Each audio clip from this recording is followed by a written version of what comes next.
What if you could get legally executed for insulting your neighbor in a poem, or fined for wearing the wrong color shirt to dinner?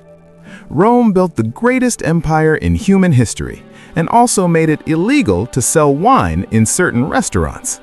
Yeah, the same people who conquered half the world had laws like that.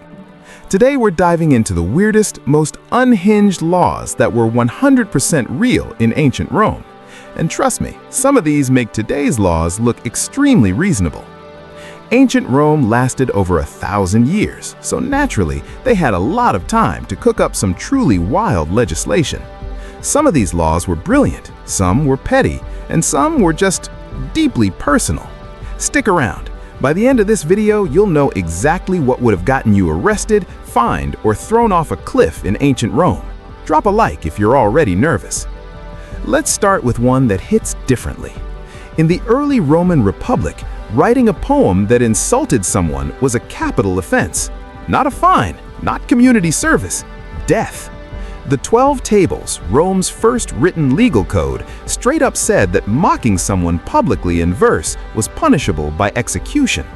The idea was that public humiliation destroyed a person's social reputation, and in Rome, your reputation was your life. So imagine your roommate makes a diss track about you, and the government just goes, "Yeah, we'll handle this." That's the vibe. Here's one that sounds random, but was actually everywhere. Roman law banned all burials inside city limits. Didn't matter who you were. Emperor's cousin, legendary general, doesn't matter. You died inside Rome, you were getting buried outside Rome. The reason was actually practical. They were terrified of disease spreading from decomposing bodies into the water supply.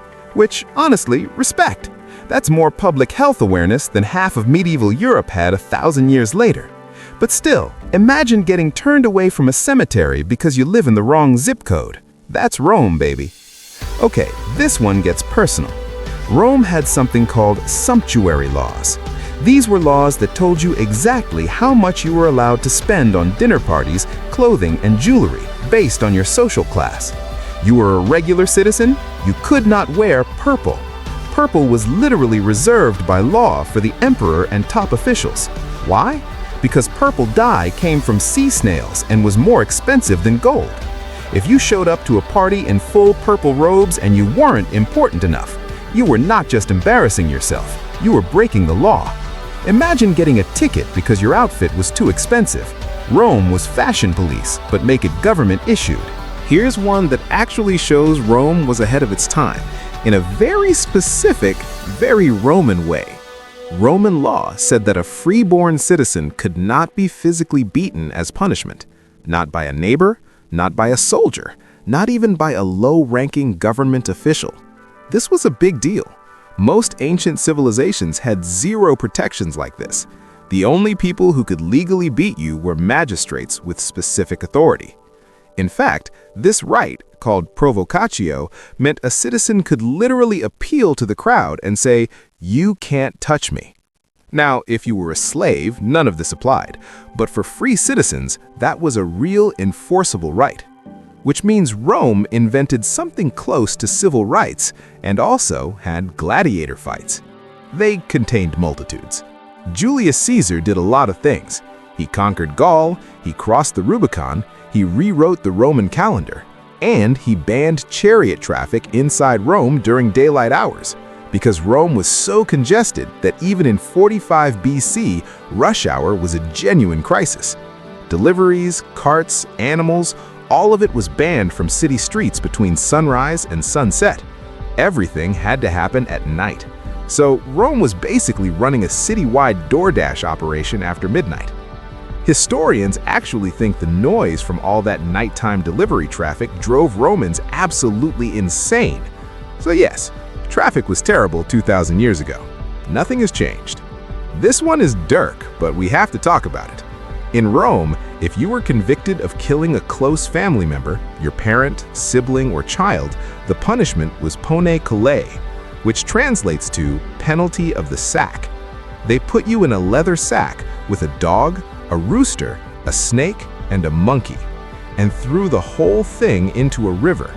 This wasn't just execution, this was symbolic isolation. The idea was that someone who killed their own family was so unnatural, so beyond human, that they didn't deserve to touch Roman soil or Roman water directly. Even the animals were meant to represent specific sins. Historians debate how often this was actually carried out, but the fact that they wrote it into law and gave it a name tells you everything. Rome had layers. For centuries in early Rome, women were legally banned from drinking wine. Not discouraged, not frowned upon, banned. And here's the enforcement mechanism that makes this even wilder. Husbands and male relatives were legally allowed to kiss women on the mouth as a greeting, specifically to check if they smelled like wine. That was an accepted form of alcohol detection. Your uncle was legally your breathalyzer. This law eventually faded out as Rome modernized. Women of the later Republic and Empire drank wine freely, but for a few hundred years there, Rome was running sobriety checkpoints at family dinners. So, let's recap. Ancient Rome invented law, civil rights, urban planning, and also breathalyzer uncles. They banned insulting poems, purple outfits, daytime traffic, and being buried near your house. And if you're really messed up, bag, river, monkey. The Romans were brilliant, organized, weirdly petty, and absolutely unhinged, sometimes in the same afternoon. Here's my question for you. Which one of these laws do you think should make a comeback? Drop it in the comments. I genuinely want to know. If you want more deep dives into history that sounds made up but absolutely isn't, subscribe. New video drops every week. And I'll see you in the next one.